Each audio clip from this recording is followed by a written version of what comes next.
morning. Good morning, Mr. Rob. Morning. Well, it's afternoon here. It's like 1 o'clock my time. Right. Oh, it's afternoon. Well, thank you so much for coming on. Yay! We're so excited. Well, it's nice to meet you guys.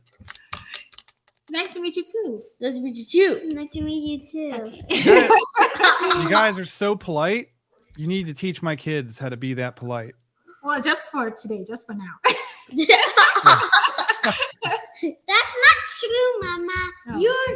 You're way more unpolite than Wells is. What? I'm more impolite. Uh-oh. You just got called out onto the carpet. Okay. Okay, so Mr. Rob, I have been following you and I love what you do. You're called the Autism Dad on Facebook. I don't know if you have a YouTube or No, not really. Okay. Do you have Instagram? Yes. It's Okay. all my handles are the Autism Dad. Okay. Yeah. So what Mr. Rob does is he talks about his 3 sons. I already told you guys. It's Emmett, Elliot, and Gavin. Gavin. Yep. Okay. Wait, there's someone in my class named Gavin, but they're not autistic. Okay. So his kids are Elliot, Emmett, and Gavin. Okay. So Yeah. they're all on the autism spectrum. Am I correct? All 3 of them. Yep. All 3 of them. Yes. Zita, you want to go first? Smallest to biggest. Yep, I'm middle. Yeah, you're middle. Well, All right, Mama, you go. Ask your question. Mommy, Mm-hmm.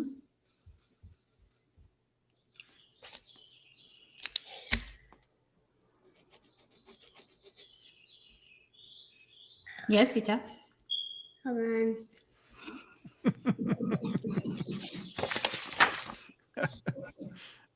Okay, but the other one is number 1, Mama. Okay. And we don't want to waste this time. Not waste. We don't want to. We don't want to waste this time. You guys take your time. This is fun. No, we don't want to waste this time, Mama. Okay. Okie-dokie. All right, go ahead. Are we supposed to say autism dad or dad? Autism Dad. But I did not write that. You It's can okay. you Okay. can just call me Rob too if you want. That's fine. No, in her question, she needs to say Autism Dad. Oh, okay. Gotcha. Go ahead, Mama. You have been an autism dad for a long time now. But Mhm. when you first became an autism dad, what did you hate about it the most? Can you ask the question looking at him? No. No? Okay. Sorry, I did not have enough time to study because your writing is horrible. My writing is horrible. Ooh. Hey, you know what? I'm actually my handwriting is atrocious. I used to be a medic and a firefighter, and so like I'd have to fill out all these reports all the time, and you just sort of scribble stuff down after a while, and it just sort of got ingrained in me. Yes, So he's going. I get it. Mommy, What you did, had like 1 hour. what did I hate about it the most? Mhm. Is that the question? Mhm. I guess I didn't really hate anything about it. Well, okay, so my oldest was diagnosed in 2005, and he's 23 now. His journey has been very different than my other 2 kids, and so if you asked me what I hated about the diagnosis with my other kids, there's nothing. With my oldest, he developed typically, like he hit all of his milestones until he was about 4 years old. And then he experienced a massive regression and lost everything that made him him. And I hated that, honestly, because it was like I lost a child because he was so profoundly different. And it took me a long time to process that and then learn to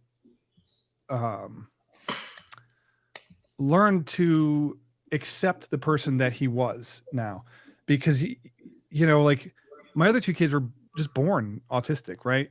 Mhm. Gavin wasn't, and it's called childhood disintegrative disorder, and it's very, very rare, but it is very profound, and it's very difficult to manage. So if I had to pick something that I hated about that whole thing. It was the fact that I feel like he was taken away in this particular specific situation, just because of the way that it happens in kids with this diagnosis. That's a really good question. Yeah. Do you have any idea what causes it? No. Nope. It's just genetic. It's it used to fall under the autism spectrum of disorders, but I think they removed it from the DSM because it's so rare that there's just nothing. There's not a lot of knowledge about it, and then he doesn't present typically compared to what other kids who have experienced that. So it was, yeah, I mean, it wasn't until just a few years ago, honestly, that I actually met another person who had the same diagnosis. I mean, it just doesn't happen very often. But he's doing great now. And, I mean, I sort of forget the person that he used to be, and I just love and embrace the person that he is. So it just took me a little bit. It made me really sad. Yeah. For a while, but we find our way. I have one other follow-up question. Sure. What age does that usually happen for kids? My understanding is that part of the diagnostic process is that it occurs around the age of 4, and parents tend to describe it as they put their child, like I would say I put Gavin to bed that night, Gavin, and then when he woke up the next morning, he was a completely different person. Like it feels like it happens. It feels like it happens that fast. But whether it does or it doesn't, maybe it's like so slow that you don't notice it, and then you just hit this threshold where it becomes unavoidable. But it felt like, honestly, that we put him to bed, one person, and then he woke up someone completely different. Right. What did you call it? Childhood disintegrative disorder. Wow.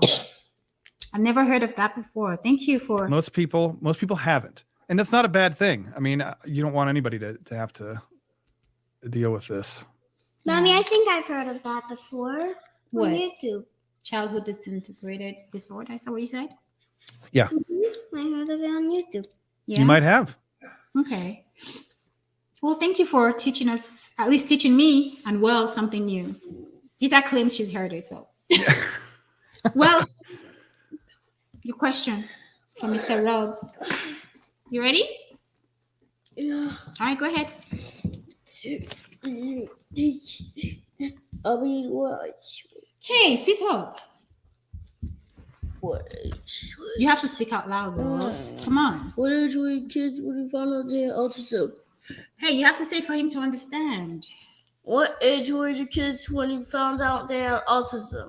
That's a great question. And my oldest was diagnosed in 2005. So he was about 5 years old when we finally got a diagnosis. Okay. My other two, Elliot was in kindergarten. So what is that, like 6 years old ish? And Emmett was probably 4 at the time when he was diagnosed. So what is the age difference between the So Elliot and Emmett are 2 years apart. And Gavin, Elliot's 17, Gavin's 23, Emmett will be 15 in 3 weeks. So Gavin is 5 years old, and then you have another child, and then you have another child. Yes. Okay. Well, I was married for a long time. I was married for almost 20 years. Right. And Gavin was my ex-wife's son from her first marriage. And so I met him when he was about a year old, and I've raised him ever since. I adopted him many years ago. And so I don't have experience with him prior to like his first birthday. Like I wasn't around for that kind of stuff. But I mean, that's where the age gap came from. Okay. So that makes sense, because my question was going to be, like when you talk to a lot of parents, they have one child with autism. Now they're scared to have another child because they don't want another child with autism. Yeah. So, like, how did you go from having one child with autism and then another one? Okay, this one also has autism, and then another one. So, but your answer makes sense because it's just genetics, right? I mean, there's no mean, it's just genetic, I think. And Yeah. the thing about that too is like the way that Gavin presented as autistic was very, very different than his brothers did. Yeah. And so Gavin's experience was what I thought autism was, or what we thought autism was at the time. And so when Elliot was born, he seemed like, neurotypical. There was they were nothing alike, and so we didn't suspect anything. Emmett was born, 2 years after Elliot, and he was he was nonverbal until he was 4. And then he just started talking and just never stopped.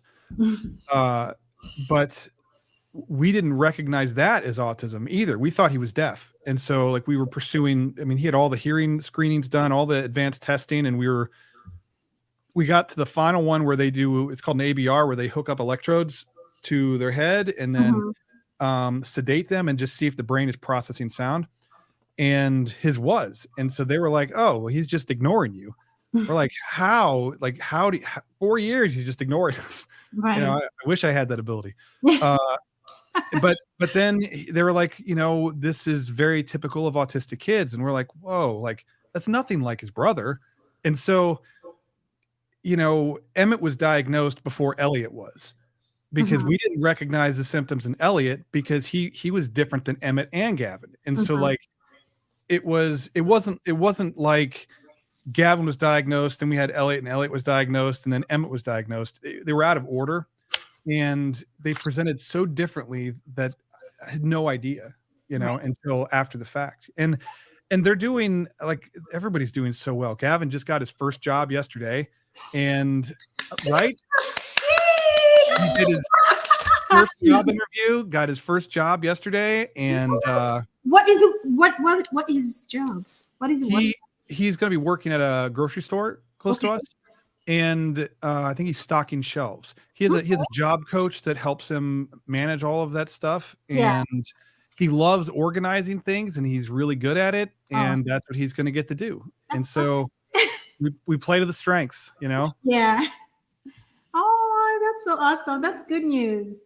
Well, about him ignoring you and you guys having to do the hearing test. You have to do that with Wells too, because Wells, you're an expert at ignoring me, right? Really? No, he isn't. You think that's cool? Like I call you and you don't answer.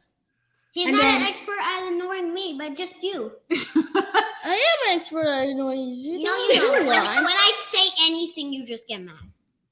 Emmett was like, he wouldn't even startle.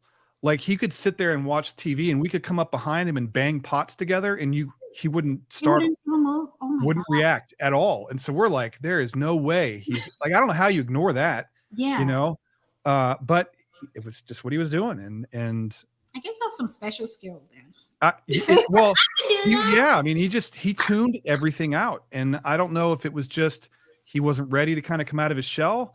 But then, he did around his 4th birthday-ish and just excels at everything that he does, and language is advanced, and he was just like cooking a little longer, I guess, or something. You know what I mean? Like just taking his time and and probably just assimilating how people are having conversations. Because like when he started talking, it wasn't just simple words. Like he started talking like he'd been talking the whole time, and so he just starts having conversations with us.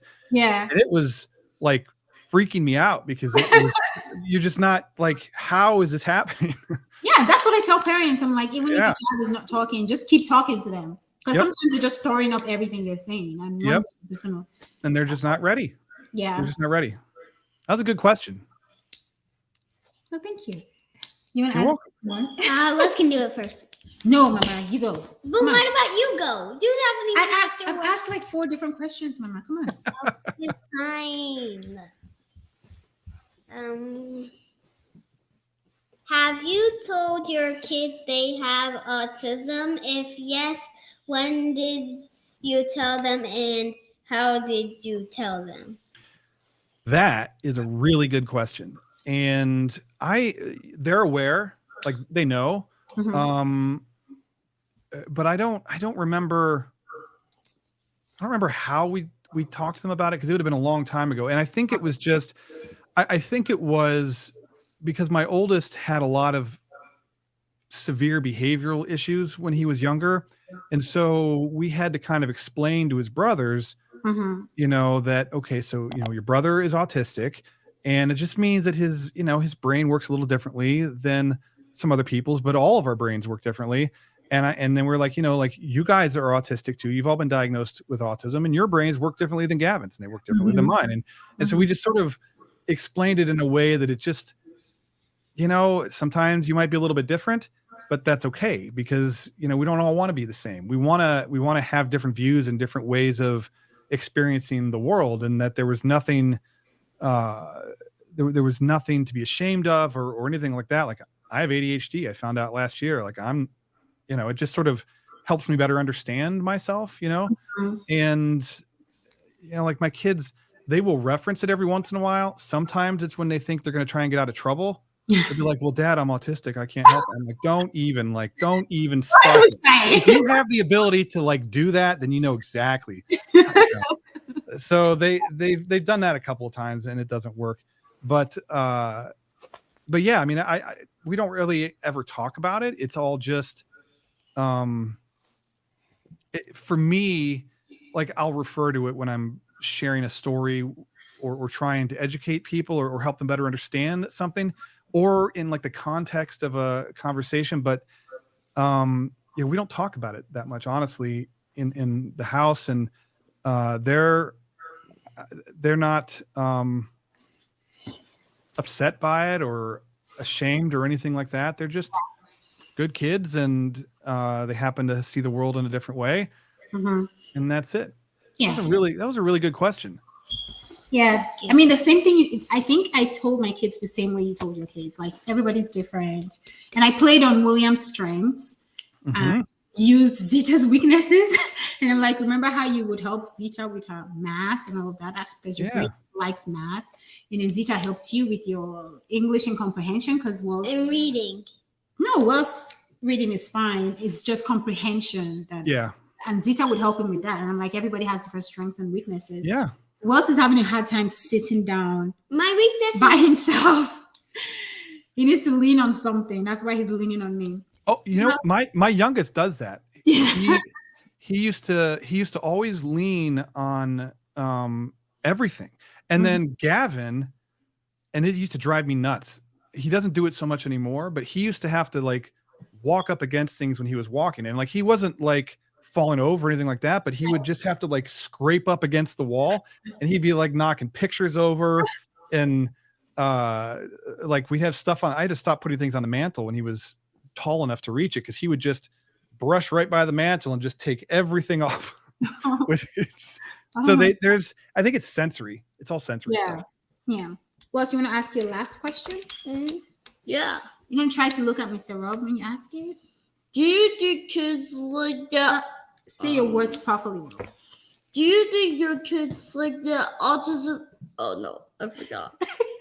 That's okay. Do you think your kids like that all their siblings have autism spectrums? Are on the autism spectrum. On the autism spectrum? That's, I've never asked them that, but that's I've never even had anybody ask me that. That's a really good question. I don't know. I think in the sense it's helpful just because like they kind of innately understand each other, right? Because they're all so different. And so like as a parent, I can't do one thing that works for all three of them. It's like everybody has their own thing, right? So it's like 3 times the work. You can't just like knock it all out with one anything. But I do think that they, for the most part, get along really well. They fight like siblings do, but they're very supportive of each other. And I guess I don't know. I don't think when they look at each other, they see or even think about autism, but I do know that there's comfort in knowing you're not the only person, right? In a group of people who maybe see things differently or experience things differently. And so, Right. when it comes to like a lot of the sensory things, like my kids are very sensory oriented, and their brothers they understand each other's issues, so it's not weird to see someone just walking around without a shirt because they don't like the way it feels or something. You know what I mean? Like, and it took a long time just to get my youngest to wear clothes. Like, it's like he would come home from school and there would just be a trail of like shoes, socks, pants, shirt, like, and you could just like, oh, Emmett's home, like, that because you see Him. yeah, I mean, but You know where he's at. and it would maybe weird people out, but like it's also like they get it because they don't like socks or they don't like this or they don't like that, and so they're just sort of I think it helps them to better understand each other, so maybe in a sense it is they do like it. I just never like asked that question before. Right. That's a really good question. Well, okay, I have one last question and then we're going to let you go. Thank you so much for being here with us. Oh, you're welcome. This was fun. Yeah? Yeah. We had fun too. Did you have fun, Mama? Yeah. Okay, I'm going to ask you the last question. So I'm assuming that you're on different Facebook groups like I am. Okay. And then some of them have autistic adults, right, who share their experiences growing up with autism. Mm-hmm. And some of them talk about autism and therapy, especially ABA therapy. Now, did your kids use ABA? No. No. What is your take on ABA before I continue? I just did a podcast episode about this, and I had a BCBA on Mm-hmm. because I wanted to. I mean, I've had a lot of run-ins with very passionate people about ABA therapy in like a negative view, right? Where they'll just come after you for even mentioning it. Right. But what I learned from this BCBA, and she's a very young BCBA. Yes. So it was. I wanted to talk to her specifically because she has a really unique approach to this, and she says that, and she's right. The way that ABA was applied back in the 80s was horrendous, like absolutely horrendous. Like they basically wanted all of the kids to act the same. They wanted to kind of strip away all those behaviors that parents and society deemed to be different, right? So like a professional could go into the classroom and not be able to identify an autistic kid. You can't do that to somebody without traumatizing them. Yes, I agree. And so a lot of the things that autistic adults are complaining about or talking about happened to them, and it should never have happened. But ABA has come a long way since then, and it's not applied the same way. Like the method or the mission behind it is not to strip away what makes them different. Right. It's to help them learn to navigate the world that they live in so that they can reach whatever potential and be able to enjoy life. And so for me, I just kind of think it's a personal choice. Like I wouldn't take my kids to any type of therapy and just drop them off. Like I'm involved in everything. So if I were at an ABA therapist office and I didn't like what I was seeing, then my kids would go somewhere else. Right. So I think with any therapy, there's good and there's bad. And it depends on who it is. And I think parent involvement is incredibly important. And I think what's very helpful with autistic adults who are willing to have like an honest conversation, like a back and forth about this, is that they can help you understand what things you can look out for, what kinds of things are problematic, what kinds of things would be concerning to them or warning signs, so that you can ensure that your child is, receiving something that's positive rather than, experience something. Because there's, I do understand there's still ABA or BCBAs out there that practice some of the older methods and have that same approach. So you got to be careful with anything that you're doing. Just educate yourself, involve yourself as much as possible. And if you're uncomfortable with it and they don't respond to your concerns, go somewhere else. Yes. That's my, and every family needs to make a choice that's best for them. Not every kid will benefit from ABA. Some kids do, some kids don't. Just because you're autistic doesn't mean you need ABA, but it is an option for parents, and it's a proven option, and it's much different than what it used to be. And I think sometimes the community tends to get stuck on what it was Right. So much so that they're not as open to seeing what it is now. Right. But I've talked to a lot of autistic adults who support ABA and went through it and had a positive experience. And I've talked to a lot of people that have had that have been traumatized, by it. So I think you just need to go into it with your eyes open and make the best decision that you can, for your kids. Yeah. ABA has really helped us, but I couldn't have said it better than you just did. Like everything you said is so true. The parents have to be involved. If you have to change the BCBA, change the BCBA. If you have to change the supervisor, change that one. If you have to change the company, change the company.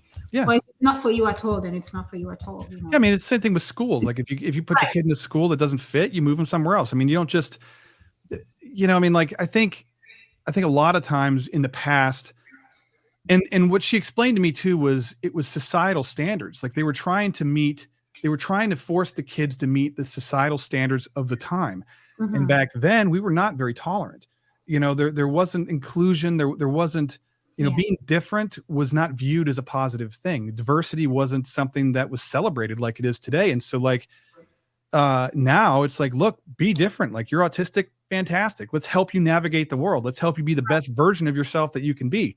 We want that for all of our kids, whether they're autistic or not. And if ABA therapy helps them to overcome some of those challenges that impede them or impede their ability to navigate the world or decrease their quality of life, then, that's what you do.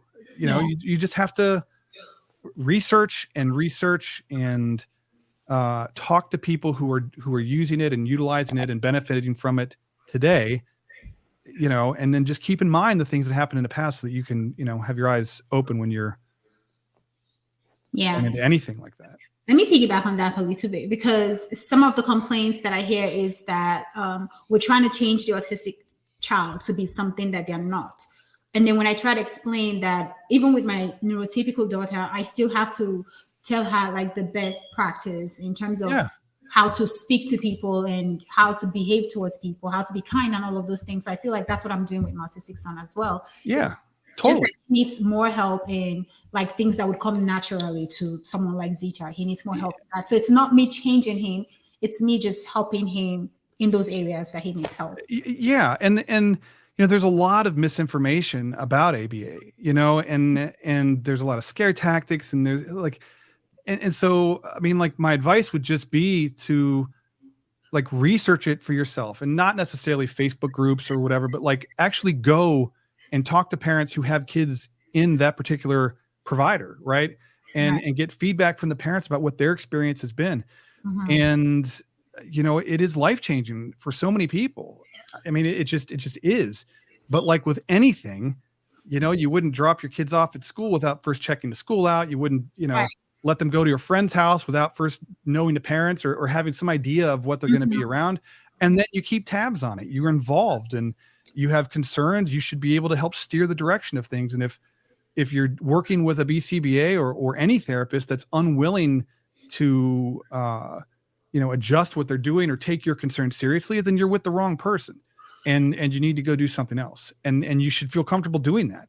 And that doesn't mean that, all BCBAs are bad. It just, that one is not a good fit or it just doesn't work and you need to go somewhere else. And I think that's just what we have to do that for our kids, regardless of whether they're autistic or not, Right.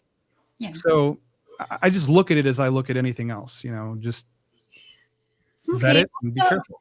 Mommy, this was such a fun time with you, Rob, the Autism Dad. Do you want to tell people on our channel what you're doing now? Is there something that I know the name of the channel is the Autism Dad. So they can find you. They can find you on Instagram. Don't you know Zita's autistic too? No, she's not. Of course she is. Mommy, but I have a question for you. When I was born, did you think that I was autistic? No, I did not. She scripts. Zita does not script. And did you know that Wells was autistic when he was born? No, I did not. Okay. So those are good questions. Let's finish with Mr. Rob so he can go, okay? You guys are, this is a lot. This is the most fun I've had in an interview ever. You guys are doing a great job. Stop it. Thank you. You guys said thank you. Thank you. You're welcome. Okay, so your name is the Autism Dad on Facebook. Did you say you're on Instagram? Yeah, I'm on Facebook and Instagram just under Okay. the Autism Dad. But if you go to the autismdad.com, all of the information is there. Links to Oh, the so you have a podcast. website. Okay. Oh yeah, it's been around. Uh-huh. It's been around for a long time. Oh, wow. And all of my podcast information and stuff is on there too. So you can just go to any podcast app and look up the Autism Dad. And I just launched a new podcast called Special Needs Ohio, which is focusing more locally on resources and connecting parents with, local resources. But it's all, you can get all just go to the autismdad.com and Yeah, it's all right there. and it's on there. Okay. Well, you guys say thank you to Mr. Rob. Thanks, Thank you, Mr. Mr. Rob. Rob. You're very welcome. You guys are great interviewers. Thank you for being so calm and all of that. Now you can watch your iPad. Yeah. It's like, I'm out of here. All right, Rob.